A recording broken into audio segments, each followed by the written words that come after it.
Okay, good morning everybody. Shalom Aleichem. Today is Sunday. It's Chaf Hey Marcheshvan, which is my mother's birthday, but it's also the Danatzach. I don't know if you remember. This is the Danatzach that the Rebbe didn't let happen. In the words of the Rebbe, in other contexts, and I guess in some extent in this context also, the Gemara says, Luchis harishein shenitnu barash nishtabru. The first luchis were given with a tumult and they were broken. Luchis shnias nitnu b'sheker. The second luchis were given quietly and those are niskayim. They exist. So in this context, last year, he says, Tafshin Mem Zayin, 1987, we had Hey Tevis, Chamisha B'Tevis, when the Hasidim literally celebrated for a week, the Dan Lotzach, and the Rebbe let. And then on Monday night, early at Beis Tevis, the Rebbe spoke a Sicha, that after the Shiva Semei HaMishta begins the 30 days of Achona for Yud Shvat, if you could remember then. So the following year, Tafshin Mem Ches, 1987 to 88, when there was the victory of the appeal, and the Sfarim actually came back, Paltiel, physically. There was the Danatzach was on Chav Hey Marcheshvan. The following Monday, which was Beis Kislev, the Sfarim were returned, which is another story. Beis Kislev is the beginning of another parsha, which is bittersweet, if you could recall. But this was the Danatzach that we celebrated. We did. The truth is, we celebrated for a whole week. I was not here in Mem Zayin, so I wanted to make up for lost time, but I didn't have the same feeling. It just wasn't the same thing. But there's another way to look at it, which the Rebbe also talked about. In addition to the first idea that luchas shnius nitnu b'sheket niskaimu, the second luchas which are given quietly last, there's also the idea of shtar sheyotza alav irur v'niskayim b'chaysas and ein acha ma'aseh bezdin klum, which means that if you have a document, it's a legal document, and it's brought into question. A legal document has halachas, how a document is prepared. But even after the document is legal, the document can be questioned. You can question the witnesses, you can question various aspects of how the shtar was written, the time, the place, and so on. And when you have an irur, a difficulty against documents, there's a process called kiyum. Kiyum would be the equivalent of a notarization. You take the legal document and you make it legal, you affirm it. Now there's a possibility to be mekayem shtar before there's an irur also. You have a shtar, it's a legal shtar. And you're afraid that tomorrow, next week, next month, next year, next decade, someone's going to come along and question it. So you can be mekayim it before the irur. But particularly when there is an irur, when somebody comes out and objects and opposes and challenges, and there's a kiyum, there's a reaffirmation, there's a second establishment of the validity of the shtar, so then it's forever. So this is the two sides of the coin, right? One side of the coin is you make too much noise, it backfires. The other side of the coin is because you made noise and it backfired, you have no choice but to do it a second time. And when you do it a second time, it has a kiyum, it has a permanence. Or to say it in the Lashon HaChasidus, the number 2 has to do with tshuva. The number 1 has to do with tzaddik, and the number 2 has to do with tshuva. Now, Hey Tevis is in the winter. Chamisha B'Tevis is in the winter. Chafei Machesh is also in the winter, so they're both connected to tshuva. But apparently, there's a difference between the tshuva and Chedesh Tevis and the tshuva and Chedesh Machesh. The story of the Sfarim, which on a basic level has to do with the actualization of the Ratzon of a Rebbe, that what a Rebbe wants has to happen. What the Rebbe wants has to happen. And the Rebbe wanted that the Sfarim should not be private. The Rebbe wanted that 770 should not be private. The Rebbe wanted that Rabbi should be the Nachas HaKlal, should be the Nachlaf La'elam of Agudas Chassidic Chabad.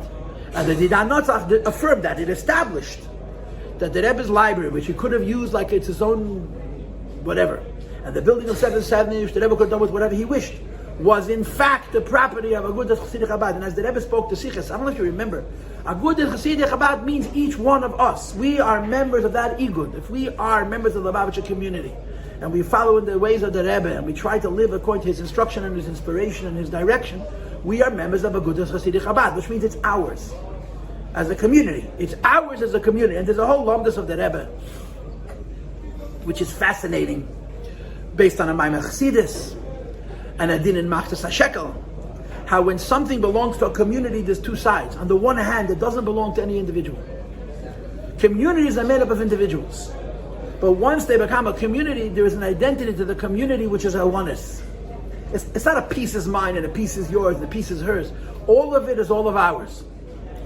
And at the same time, it remains individually ours. I'll tell you for now, there's a literally a physical duality, right?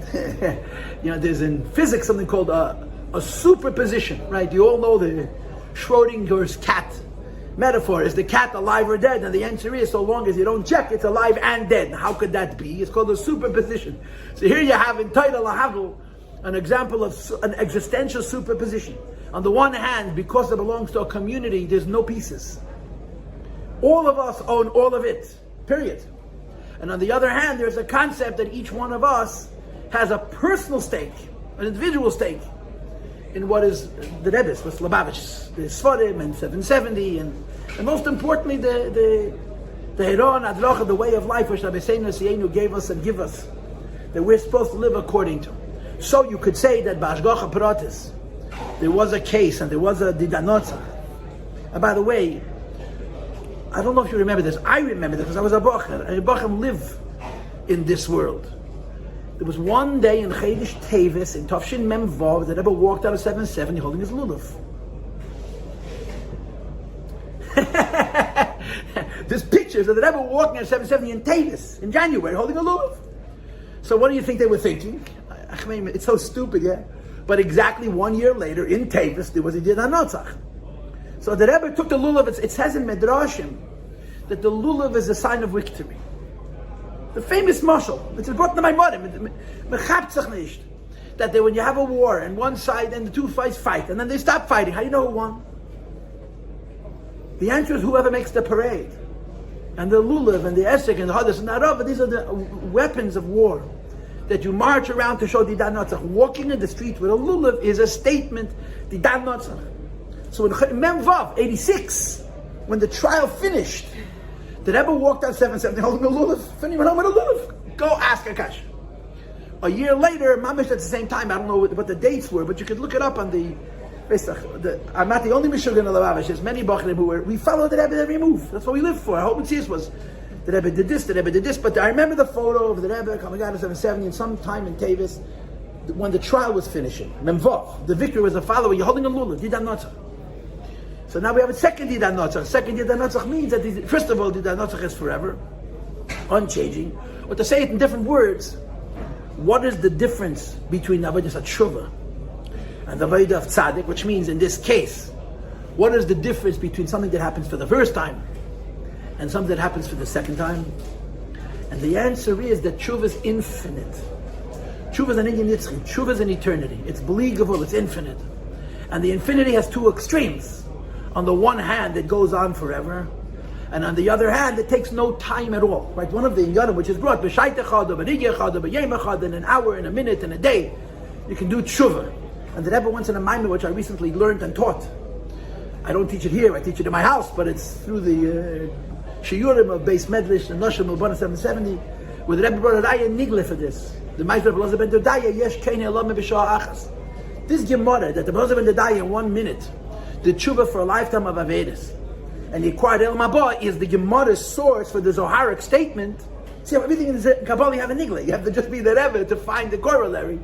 That tshuva takes no time. There's no shia, there's no zman for tshuva. It's all part of the infinity of tshuva. So what I'm proposing is that today, Chavhei Mar Cheshvan, so Mem Ches is how many years ago?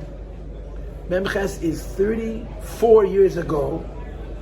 There was the second victory on a Monday. The following Monday, the Sfarim were physically, actually, returned to Beis Chayeni, returned to 770, returned to the Rebbe's Daled Amos. So the official Yom Tif, the Yom Tif that the Rebbe made, in other words, the Yom Tif that's going to be forever, the Yom Tif that you're going to celebrate in 500 years, is going to be a Chamisha B'Tevis, Hey Tevis. A few Mishagayim will still say L'chaim. But for us, this is the Ikir, the actual return of the Sfarim. In other words, the Pnimiyas HaInyan, just like Yitas Kislev. Alter Rebbe was arrested twice. The second time he wasn't released from prison, Yitas Kislev. He was released from prison on Hanukkah. But the Yom Tov that the Rabbeim celebrated with Yitas Kislev because the Rabbeim understood that the Pnimiyas Didan Notzach happened when he was released from prison the first time, Yitas Kislev.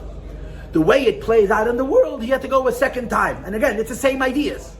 right? Rash and Sheket. The Mrs. Alter Rebbe was careful about Rash. But Shtar, Shiyosal of Iriv in his kind, B'choismav, it went a second time, and the idea of Tshuva. But the Moyed Nitzchi, this is Chamisha B'Tevis, Heit Tevis. But Chassidim celebrate this. So the Rebbe spoke once about Gimel Tammuz. Are you familiar with this? That the Frierdiker Rebbe was let out of jail Gimel Tammuz. He was completely vindicated Yud Beis Tammuz. The Rebbe made a Yom Tov Yud Beis Tammuz. Chassidim made a Yom Tov Gimel Tammuz. And the Rebbe said the Yom Tov of Gimel Tammuz is greater than the Yom Tov Yud Beis Tammuz because the Rebbe celebrates his avodah. The Rebbe celebrates his ability to do his work. The Pnimiyas Ha'inyan, which is Yud Beis Tammuz. Chassidim celebrate the Rebbe.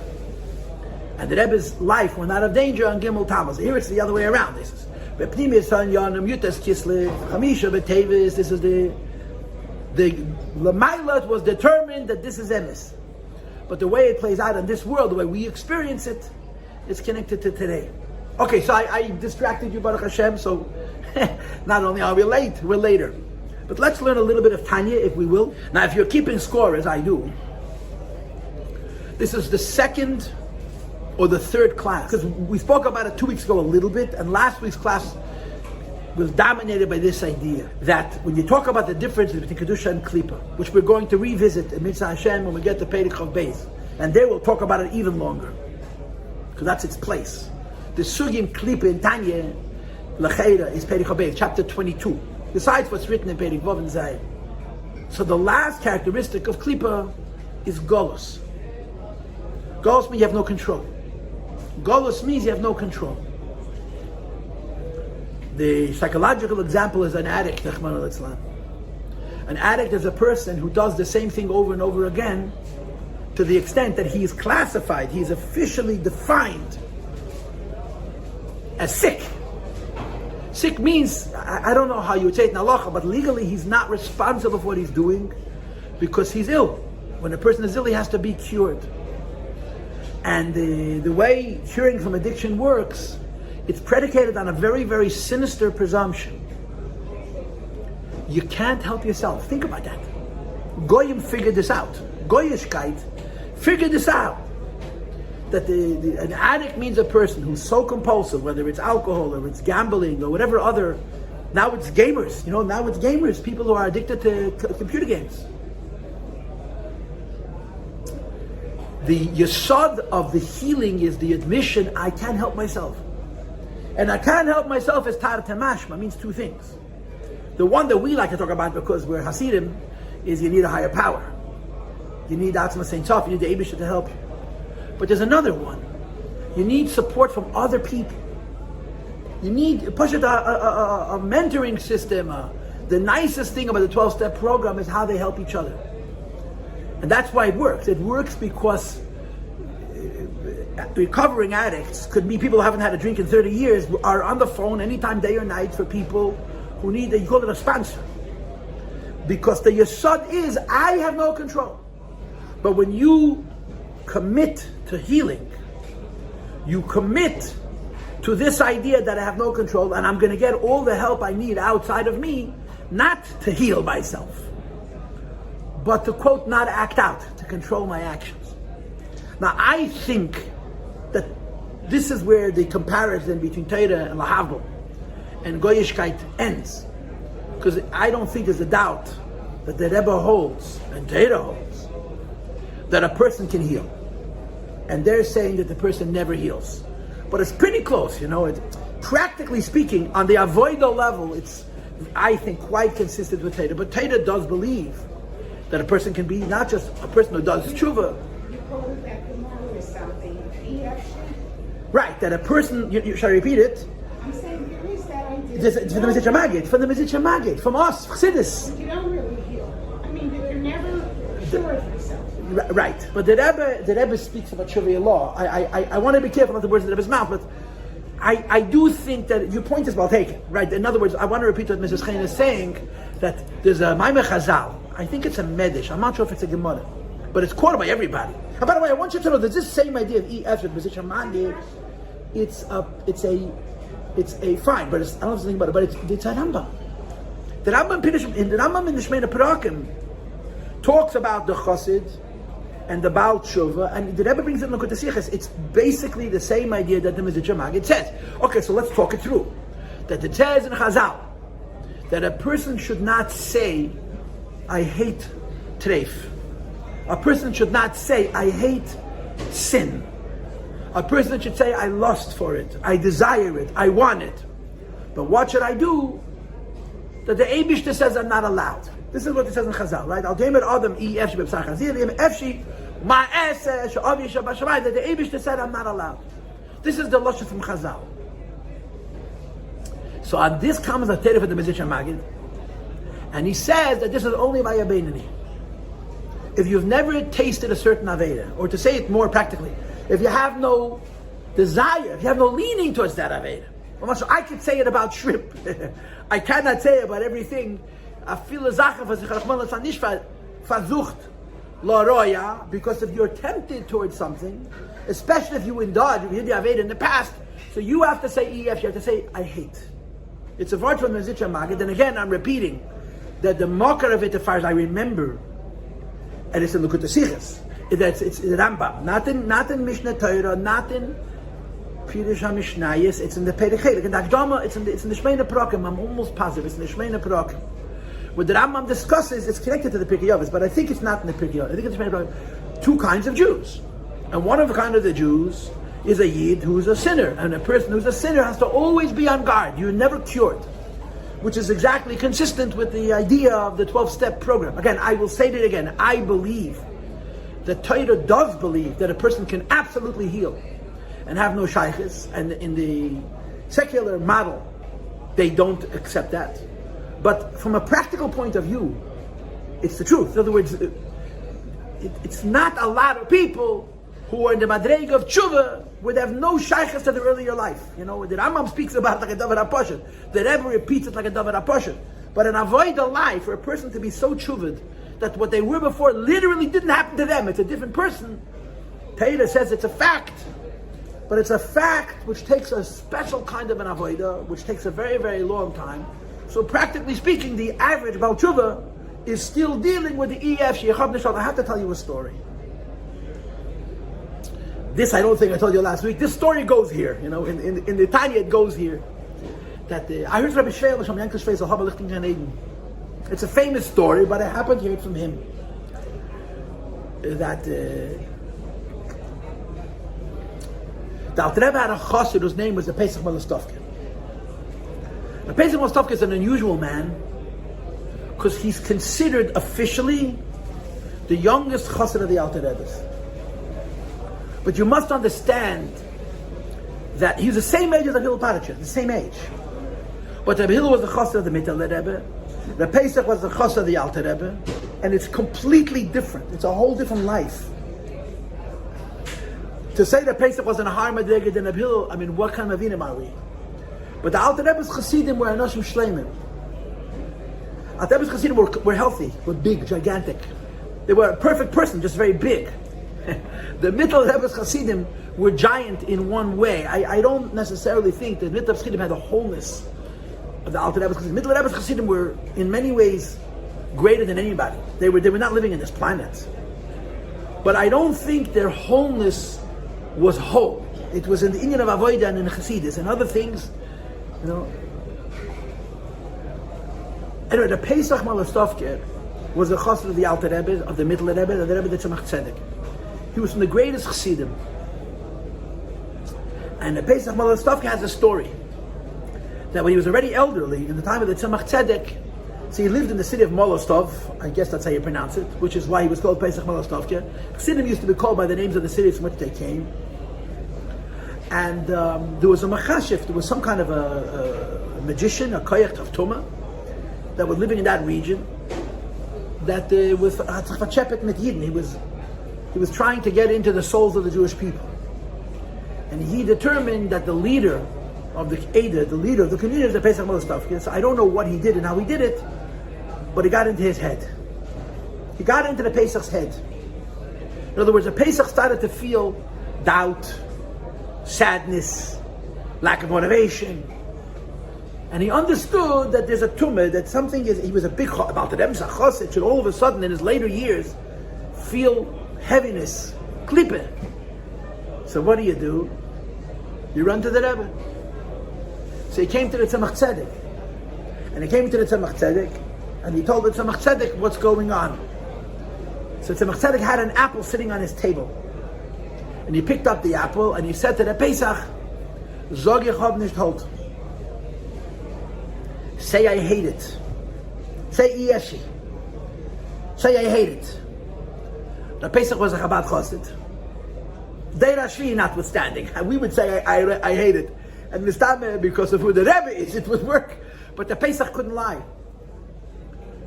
So he said, Rebbe Yechabholt, I desire it. And the Tzemach Tzedek said a second time, Zog Yechab Nishol, say I hate it. An apple. And he said, Rebbe Yechabholt, I desire it. I don't know how many times it took, 3 times, or 10 times, or 20 times, but this went back and forth. And then the Rebbe said again, Zog Yechab Nishol, say I hate it. He said, Rebbe Yechab Nishol, I hate it. And the tumor was gone. It was it. He was cured. This is a ma'aseh from a tzaddik. It's a pella, a rebbeske ma'aseh. But this is the word of golus. Golus means that there's a force which is outside of me that doesn't give me freedom. I did it to me. I did it to me. When you repeat the same Aveda, Kama Piyomim, you become a prisoner to that Aveda. That if and when a person decides he doesn't want to do it anymore, he's a prisoner. And this is the definition of Kal Shabakalim and Pesha Yisrael that we had last week. Yidden who, because of circumstances, have exiled, have incarcerated, have locked themselves in a jail and other stuff. Now, if you were here last week's class was Mamish B'Sayat the Shmaya. I didn't give last week's class. I'll tell you the truth. I didn't give it.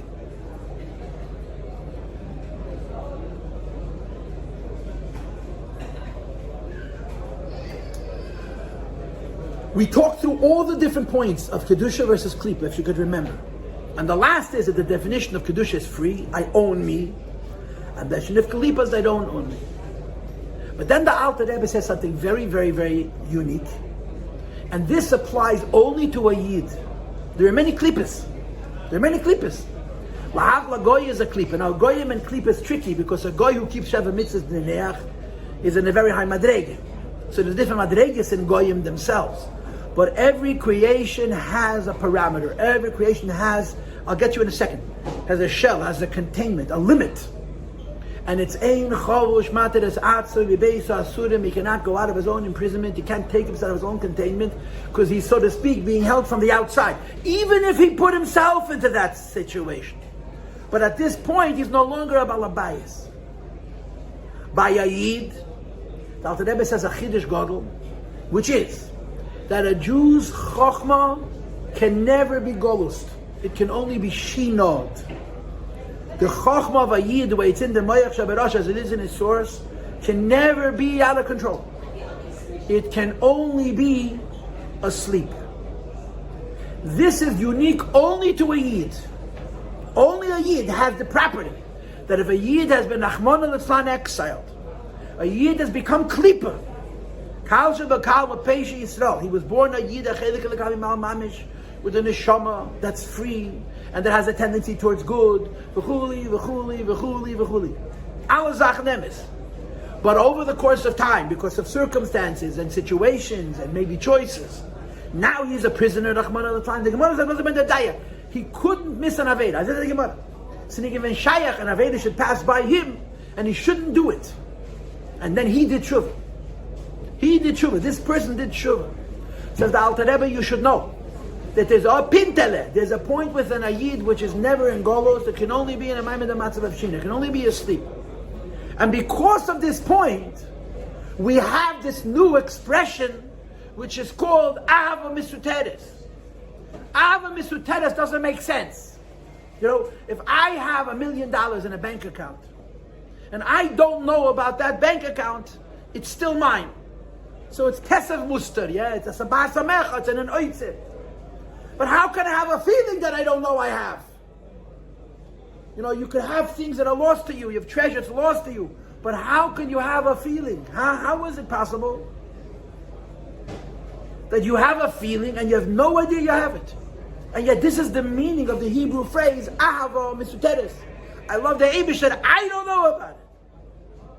How is that possible? And the answer is because even though a Yid, like all other creations, can be reduced to a Golus state, either naturally or through a series of events and actions, where now they're prisoners, there's always going to be one pinta, there's always going to be one point which remains a ben cheded, which is the chochmah shebenefesh. So by a Jew, we have the classic idea of Golus, like by everybody else. And you have one point which is never Golus, it's only Sheen, it's only asleep. And because it's only asleep, it can wake itself up. It just needs the right trigger. It needs the right impetus, the right inspiration. And that Ava will wake itself up. And when it comes to this Chochmah Shebenefesh, the way it's in Me'ach Sheberosh, you don't say, Ein Chovash Mater as Atzme Mibeis Asurim, a Yid is able to wake himself up. Go ahead, you wanted to say. Explain the story. Why does it say he was on his hand? Why can he just say? Because he couldn't lie. He was a Chabad Chassid. I don't get the story. What was the point? Like, I got the point, but how did it make any sense? Of course, because you wouldn't think that it's important to mean it. It wouldn't matter if you meant it or not. Because the rabbis words are more important than the apple. Right, you see, but he was what's called, I'll say it again, he was called a Chabad Chassid. A Chabad Chassid means even when the Rebbe tells me to say something, if I say it, I have to mean it. We were raised differently. We were raised differently. What's your favorite food? What's your favorite food? Ice cream. So if the Rebbe says to you, I hate ice cream, are you going to say it? So I can't think of it as the apple, but okay. Okay, so God. In Eastern Europe, they didn't have ice cream, they had apples. And a lot of people will tell you that people who haven't been corrupted by ice cream enjoy an apple much, much more than we enjoy 101 flavors of ice cream. Know that he had something wrong? Of course, that's why he came. No, but do you know that it was atomic? Did he know what it was? We didn't know. He had a sense. He had a sense that he needs Rebbe. He can't do it himself. He was a big oivid. He was a serious Jew. A Pesach. So it's almost like how do we do it ourselves? We go to the oil. That's what we do. We go to the oil. Because he's such a big chassid, and he was able to do it all the tools, all the things that he couldn't do it. That's right. How much more, how can we do it? Yeah, go to the oil, but it's a constant thing more. Yes, constant. Just think about it. We're right before Mashiach, and everyone you talk to is really suffering mentally, literally. Everyone's sad and afraid, and you know what's going on with the world and the government. The Gullus is more than the government. I would just like to propose that when you say everyone, A lot. Not general. right, so now here's the point. We are Lubavitcher Hasidim. And we have a Lubavitcher Rebbe. And if there's anything that he taught us, it's not to let this happen to us. How? It's a job. And when I was in yeshiva, my brother told me this. My brother's a year younger than I am, with the same age mamish. So he was in Maristan for whatever reason, and the Melech told the story by in yeshiva at Fabrenk. In the early 80s, in the mid 80s, there was AIDS.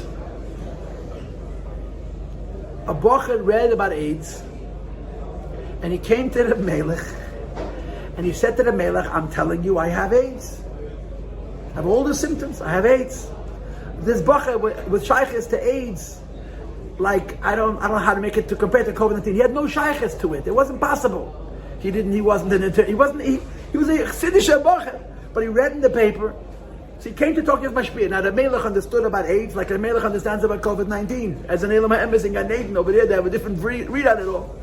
I don't know how the Melech talked to this bocher, but the next day there was a surprise fabrengen, and the boys from Maristan ran in. I was in Maristan for a few months. I know the experience. We came in, the Rebbe was already talking, and as they walk into the room, the Rebbe says, a bocher is sitting in yeshiva, and he picks up a newspaper, and he reads it. And on the newspaper, they're describing an illness which is bechlal not shaykhs to him. There's no way in the world that he should have this illness. And so he walks into himself, and he's telling himself that he has this illness. Was it the teretz? Who asked him to read the newspaper? We are all choosing to trade in our chassidus for realism. We're trading in the values that Rebbe gave us for newspaper articles, for fear, for hate, for anger, for division. We're selling out our Hasidus because it's hard to be a Chassid so many years after Gimel Tammuz, and it's just so much easier to be like everybody else. The difference between a Chassid and everybody else is one thing: Simcha. And the residuals of Simcha, the symptoms of Simcha.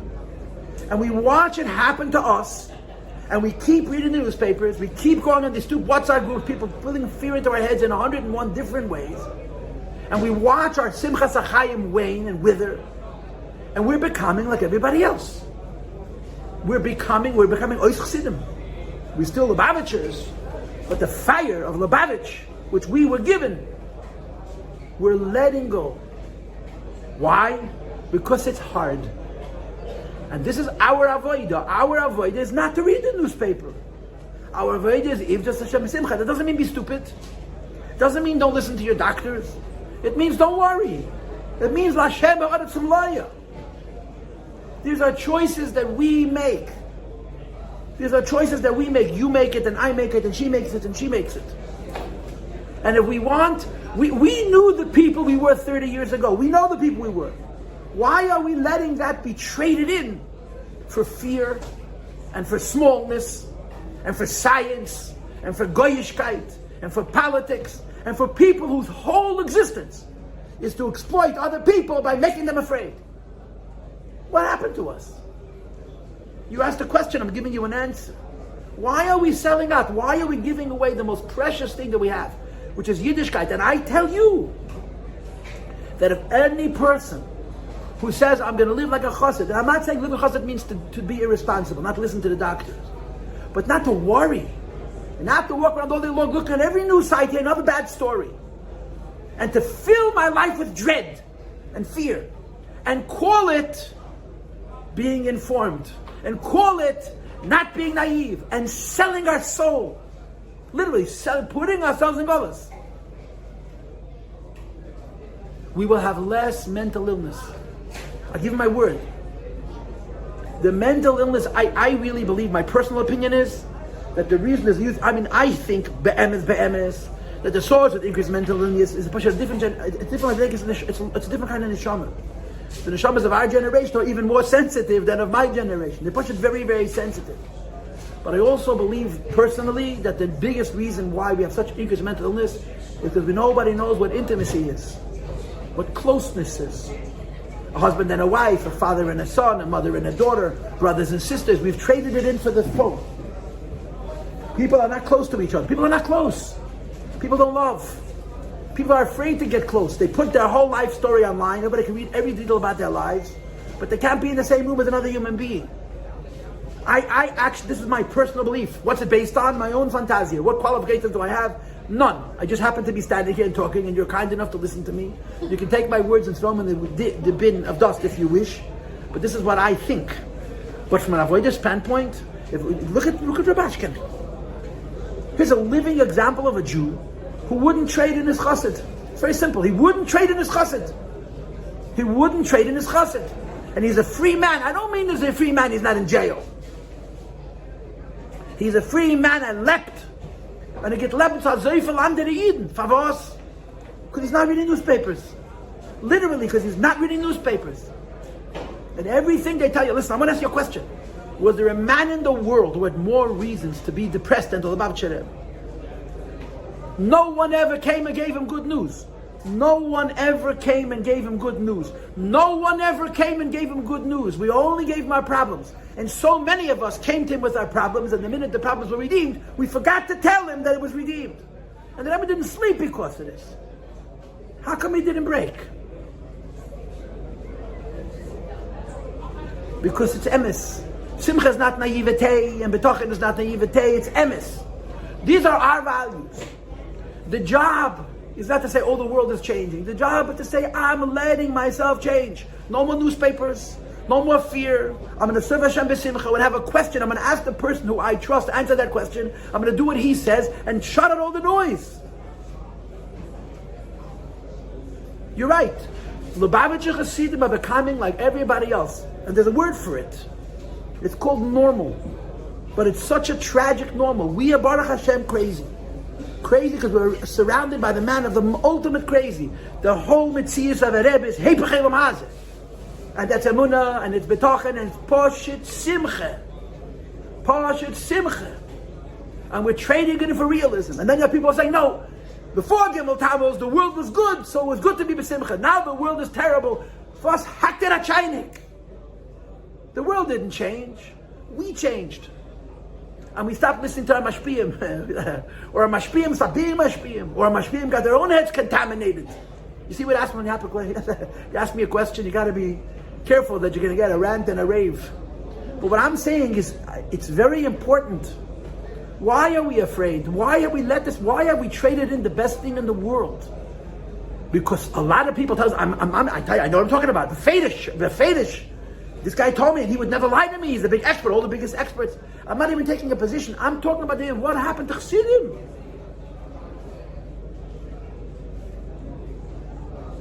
And as individual people, we have every right to be a chassid. And it starts literally with not reading the newspaper. If you don't read the newspaper, that's not going to cost World War III to start. You understand what I mean when I say the newspaper? Can we learn Tanya? Maybe we learn some Tanya. Maybe listen, I have no regrets about what I just did. I don't know how long it took me, but it was a rant and a rave and a hysterical outburst. But someone needs to say this. What have we done to ourselves? And why? For what? For what? Why did we sell our souls? For what everybody else has. I think it comes back to your point of addicts. We all become addicted. We've let ourselves become addicted. We've led ourselves into these shtusim. Away from who we're supposed to really be. And then when you speak to people, they're not really there. They're not really Yeah, see, now you're talking about the other aspect, which I also think is very true. There's no intimacy in the world. But I'm talking about the fear aspect. The idea we're afraid. The whole world is terrible. It's the same world, and there's the same Eibishter. And he does what he wants. And guess what? We need to do only what we can do. To worry about the whole world. The Rebbe worries about the whole world, and he keeps his simcha. We can't worry about our own simple lives. Okay, this conversation is now over. Amen, Amir Hashem. Now I want to learn some Tanya. So I'm repeating again. Okay, now they're getting rid of it. Now we really hate the apple. Even we hate the apple. We don't just say we hate the apple. We hate the apple. Hated the apple. We hate the apple. Okay. This is the Vart of the Maimed, the Tanya. That there is a concept of love which is concealed. Love which is concealed should mean love which I don't have. How does the Alter Rebbe assert that there's a love that you don't have and yet you have it? And the answer is Shina. That even a Jew who's deeply immersed in Tumah, by his own choices or by circumstances or by whatever fateful events, that he's called a Golus, he's in prison, he's incarcerated, has a Pintale which can never be in Golus, it can only be asleep, and it can be woken up. So let's read, Rabbi say, let's read, okay? Shall we?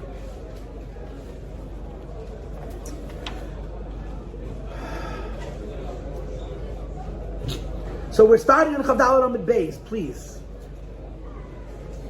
It's about 5 lines from the bottom of the page.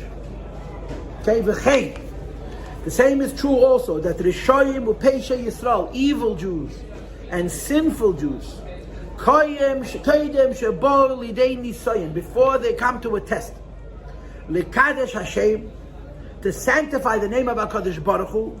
In other words, when they're not exposing the Pinta L'Yid that's quote only, end quote, asleep, so they find themselves in Golus. And the meaning of Golus is, I have lost complete control.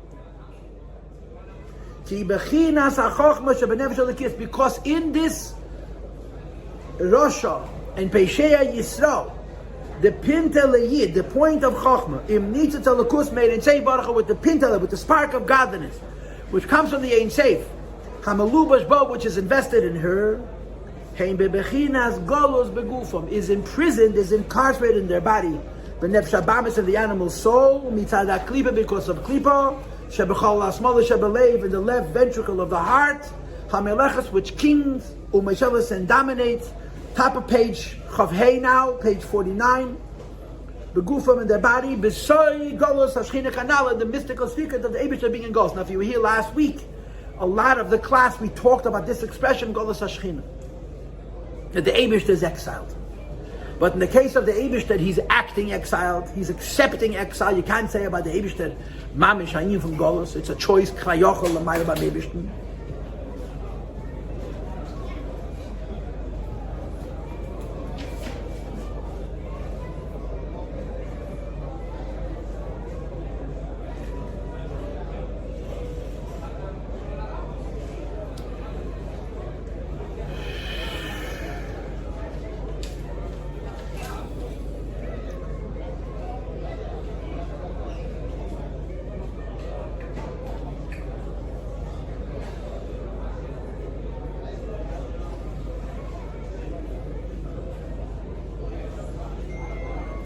And by a Yid, it's a loss of control.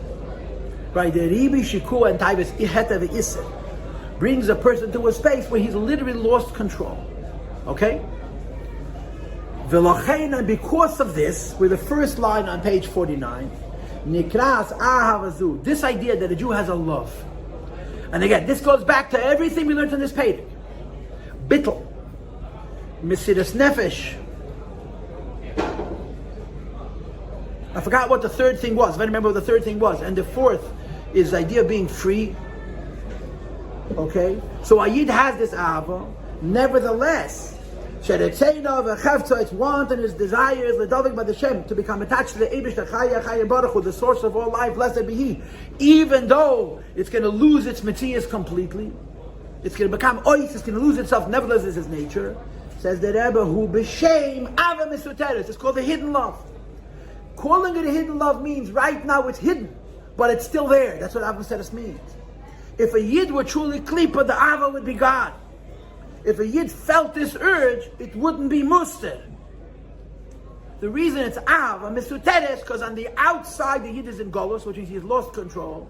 But there's a pintele where he hasn't lost control, and because of that pintele, we don't call it Golos, we call it Ava Misuteres, we call it Shina. Ki, because he misuteres or mechutza is blocked and covered. Bilavush sak, the klipa, and the thick garment of klipa, which is compared to a sack. Bepesha Yisrael, in Jewish sinners. Now again, if you were here last week, I gave you the mashal for it. This is a classic mashal chassidus. Each one of us is wearing clothes. And the clothing we're wearing is made up of a different fabric. One person is wearing cotton, one person is wearing wool, one person is wearing silk, the other person is wearing artificial materials. We're all wearing clothing. But our clothing help us because they're fitted. There are holes for the hands and for the feet, and it allows us bavegum, free movement. Take the very same material you and I are wearing and make it into a bag. Sew it at the edges and put it inside. That's called a sack. I'm wearing clothes, but the clothes are not fitted, so it's the same exact beged. But instead of it giving me bavegum, instead of it giving me mobility, it absolutely blocks me. That's the muscle of klipa. I'm wearing clothing, and instead of the clothing giving me mobility and allowing me to express what I am, the clothing are covering me over. They're taking away my freedom. That's the muscle of klipa.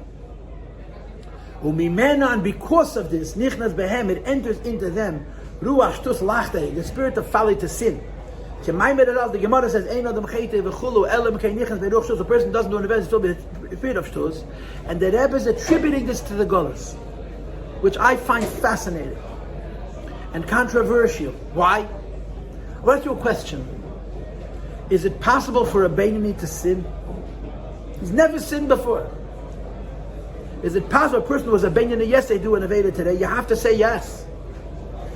Now, if he's going to sin, it's going to be because of Ruach Shtus. And if he's a Beinoni and the Ruach Shtus gets him to do an Aveda, the Ruach Shtus can affect even a person who's not in Golus. Here the Alter Rebbe makes a statement that the Ruach Shtus is a symptom of an already lost control. Do you understand what I'm saying? I'm going to argue that there's different levels in Ruach Shtus. Ruach Shtus means something that makes me crazy. And it makes me crazy enough to do something that in my right mind I would never do. L'mashal and Aveda. That's like Ruach Shtus. A person has gone crazy, and because he's gone crazy, his thinking and therefore his behavior is suspect, is vulnerable, open to doing things that he would never do under any other conditions because of the Ruach Shtus. Here the Alter Rebbe says the Ruach Shtus is a symptom of Avedas he did before. So how do you do first Aveda? If you didn't have Ruach Shtus, you have to say that there was a different Ruach Shtus. So it's almost as if we're arguing the different Madregis and Ruach Shtus. Now I'm making this up. I saw this last week. I mean, I've learned this Perek Tanya how many times?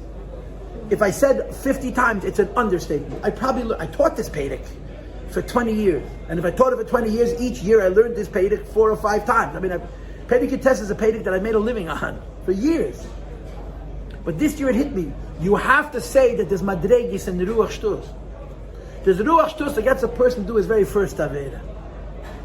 And there's a Ruach Shtus which gets a person to stay in the cycle of Avedas. Or to use the Lashon Chassidus, which the Mittler Rebbe of course talks about this is called Perikas El. Perikas El is the opposite of Kabbalah El. Kabbalah El means I accept the will of HaKadosh Baruch Hu without understanding it. Perikas El, I throw off the yoke of HaKadosh Baruch Hu for no reason. Faros nit. The Mittler Rebbe is that expression. Why not?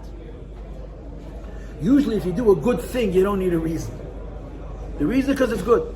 But if you do a bad thing, you would need a reason because you know it's bad. And you don't want to be bad, you don't want to do bad, and you're doing bad, so there must be a reason. There's a Ruach Shtus called Prikasol. Prikasol means I do Avedas simply because this is how I am. This is what I am. How do I like to say it? It's my nature. So I'm suggesting that the Ruach Shtus of Perek Tes is going to be quite different than the Ruach Shtus of Perek Dalet. In other words, how does the person do the first Aveda? So is the Ruach Shtus. Here, it's, how come I'm like an animal? How come I'm like an animal? I have no self-control at all. It's Ruach Shtus. So what I'm really doing is asking a question. Is Ruach Shtus what gets me to do my first Aveda, or is Ruach Shtus what happens to me after I've lost control over myself? According to what's written here, Ruach Shtus is what happens to me when I've lost complete control. According to other places in Tanya and in Chassidus, Ruach Shtus what allows me to do my very first Aveda. So we're going to therefore propose that the Ruach Shtus here is different than other places. Ruach Shtus here doesn't mean I do Avedas. Ruach Shtus means I do Avedas without conscience. Ruach Shtus means I don't need a reason. I've lost control. In this part of my life, I'm like an animal.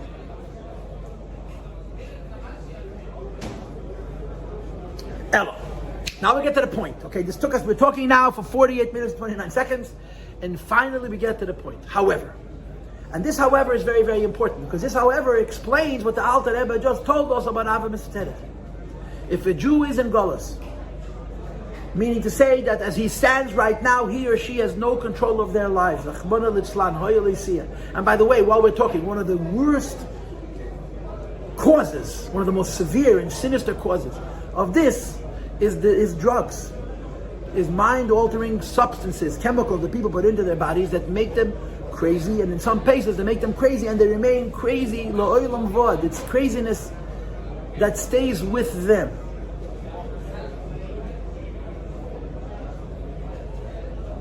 So the Rebbe says, Ruach Shtus, this loss of control, that is the trademark of Klippa, has another side. By a Yid, only by a Yid. And what is that other side?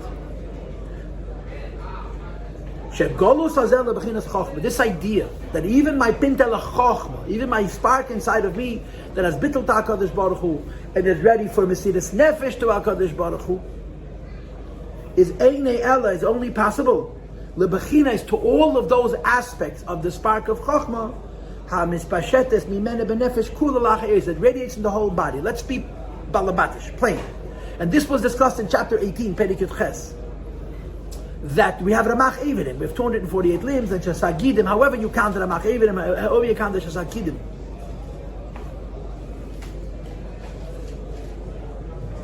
And the Alter Rebbe brought the Pasuk on the bottom of page 46. V'ha-chochma techaye ba'aleha. V'ha-chochma techaye ba'aleha means chochma gives life to her Baal, to her host, to her husband, to her owner. And chochma techaya ba'aleha means chochma belongs to a person. But chochma is only here, in the right side of the brain. That's the chochma sits. Bina sits here, das sits here, al pitera, al pikabol.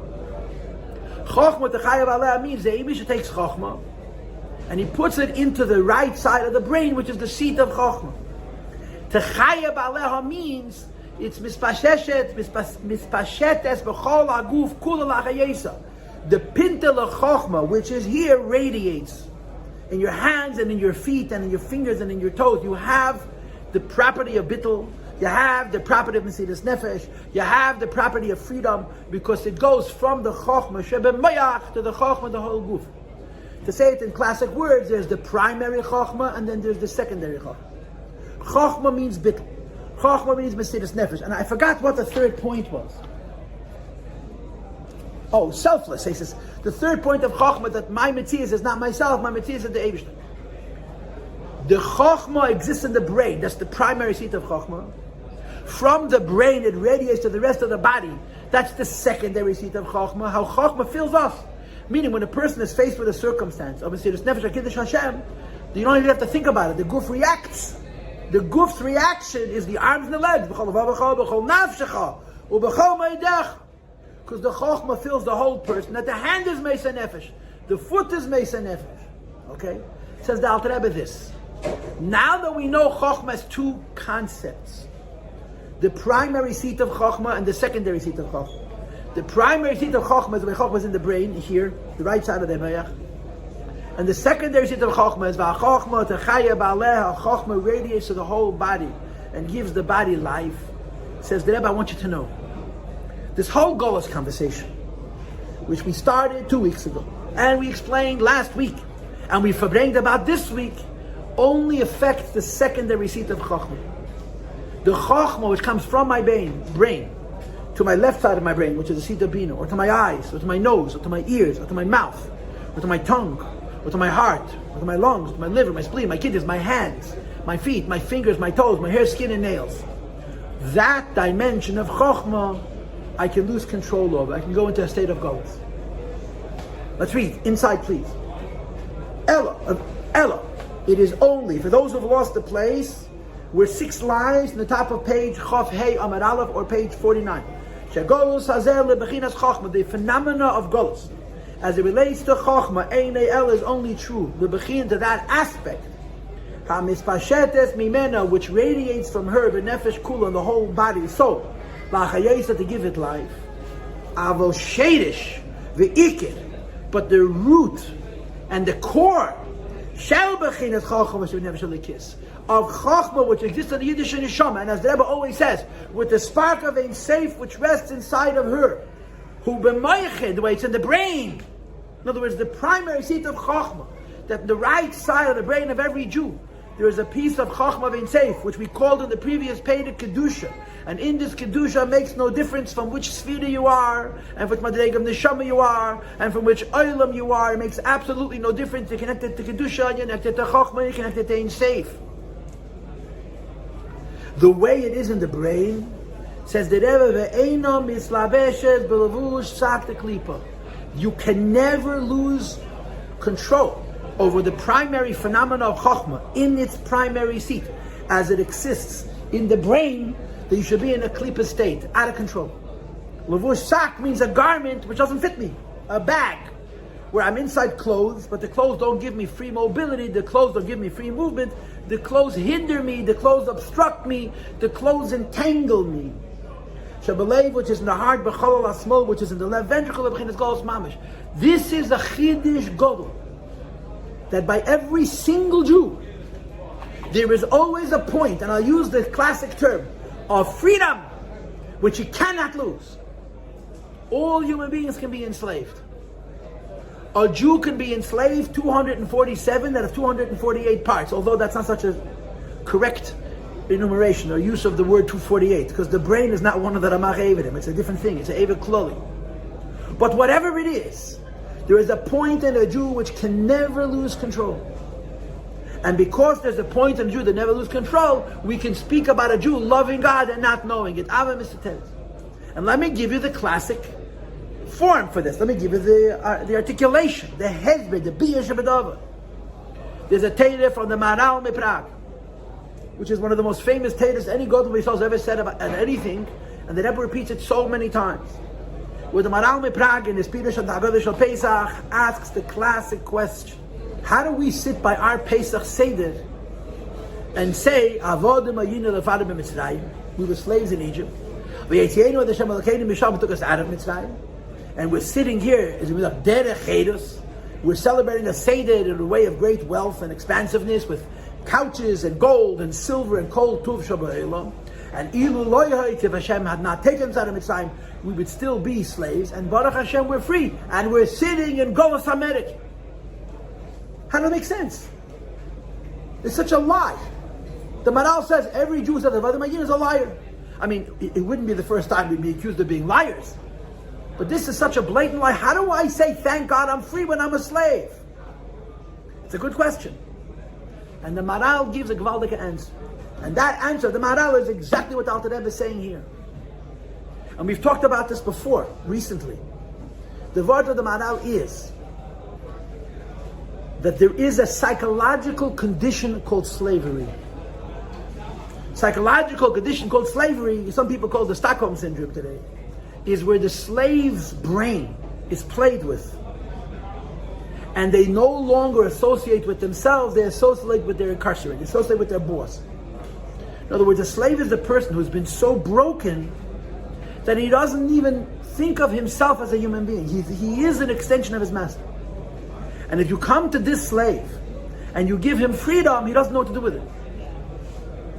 When you come to a person who's been enslaved, not for a year or two, but for generations, and you say, okay, go. Where? You're free, take care of yourself. I don't know how. What should I do? It's not only a lack of education and the ability to read and write, which is of course also the issue, but if they have no concept of self-ownership, they have no concept of I, their I has been shattered.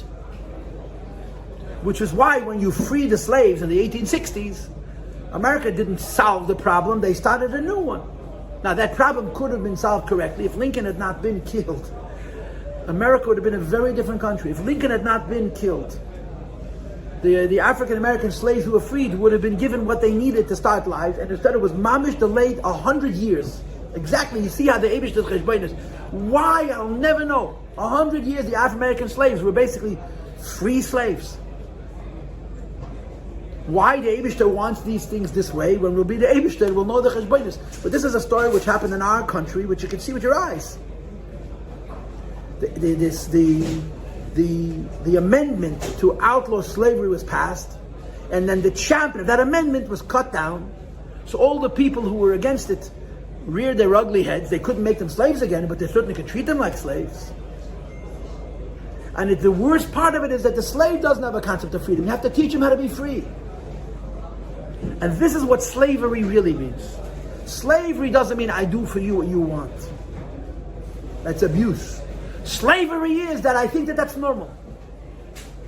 That I have no other concept of what I could be as a person. This is what slavery does to people. For a while you try to escape. For a while you hate your captor. For a while you hate your abuser. And after a while this becomes your new identity, which is called an Eved. A real slave. So the Maral Miprag makes a statement. When Yidden left Egypt, the Eibishter made it impossible for a Jew to ever be a slave again. Period. A Goy could be a slave, a Jew cannot. And you see it in their personality. You see it b'muchash, in the human nature, the Jewish nature. You can enslave a Jew, you can beat a Jew up, you can break him. You're never going to take away his, what do they call it, his basic humanity. The desire to be free is never lost in a Jew. So the Maral Miprag says, when we're sitting by our Seder in the Nazi concentration camp, or in a cellar someplace in Spain, I took a ride with a taxi. I was out of town last week one day, and the guy driving with me, his wife is Mexican. And he tells me that on both sides of his family, he knows genetically that she's a descendant of Moranos. She's a Jew. On her mother's side and on her father's side, she comes from they did the genetic test and she was able to trace her roots back 500 years. Sie stammt von Yidden. Now, Abi Alocha, she's not a Yid, she has to go through Gatus. But the scientifically proven that she traces herself back to the Maranos. The Maranos sat in their cellars and said, Baruch Hashem, we're free. Yidden in Auschwitz made a seder. I don't know if they had matzah, but they made a seder. And they said, Baruch Hashem, we're free. Now, not all the Yidden did it b'simcha v'tov levov, but they were enough. One is too many. Why? Because we're free forever. Says the Maharal Miprag, that's why this is true. Hashem didn't take us out of Egypt. Hashem took us out of bondage. He took us out of slavery. A Jew will always be a free person, no matter how much you break. The Alter Rebbe says exactly this word for the Maharal. And by the way, for those who are not familiar, on the title page of this sefer it says, from brooks and scribes, their souls bring Gan Eden. So sefer means the Baal Shem Tov and the Magid, and Svarim means the Maharal Miprag and the Shalom. The Maharal Miprag is one of the sources for the Inyanim in Tanya. That when the Alter Rebbe says there's a Pintel Yid which could never lose control, this is exactly what the Maharal Miprag said too. The Maharal Miprag was the Alter Rebbe's paternal grandfather, going back 7 generations. It's father son till the Alter Rebbe. And the Maharal Miprag says this idea that there's a Pintel of a Yid, which is the primary seat of Chochmah, which is a Me'ech Shabarosh, which you never lose control of. That's the only explanation for this phrase, hidden love. How can I love if it's hidden? Because there's a much of me I have lost control over. One of me I never lose control. Let's read the wording inside. It says the Rebbe Rak. It is only it's asleep in a rush. Asleep means what? It's not in a jail cell. The jail cell is not locked. And the key is not in the hands of somebody else. Maybe I'm in a jail cell, maybe the jail cell is locked, but the key is in my pocket. Okay, so because I'm sleeping, it doesn't have any influence on me. So long as they're busy and they're das and they're bina and tavis, we'll notice the Rebbe doesn't say chochmah. Just das and bina. Bina and das is involved in worldly things. But, however, when this Yid, who is otherwise called a Rosh Peish Yisrael, a Golus, is tested about a matter of faith. That faith is. Now, if you were here in Perek Yud Ches, we spoke at length. I gave you 2 classes on Emunah and I gave you 2 classes on Mesiras Nefesh. This time around, I did it more or less Mesuded. If you go back, remember the classes. I gave you 2 classes on Emunah and 2 classes on Mesiras Nefesh. So the Rebbe says when that point is touched, when the Goyishkai tries to touch the point of Amunah, Mesiras Nefesh in the Jew, Shilamayla Meyadas, which is above Das, the Noga, the Nefesh, it touches, it moves. The Nefesh, Lebechinas Chochmah Shabbat, the way it's in Chochmah, in its primary seat. Not how Chochmah is radiating in the whole goof, but how Chochmah is Nemeach Sheberosh, Azai, so then, wakes up from her sleep, and it has its effect, with the power of Kadosh Baruch Hu, which is inside of her. We're stopping now. Yeah? But good Yoledet. Maybe it's a bit of faret, but we had a good limud. Okay, we're going to do a just a short shear, a little shear.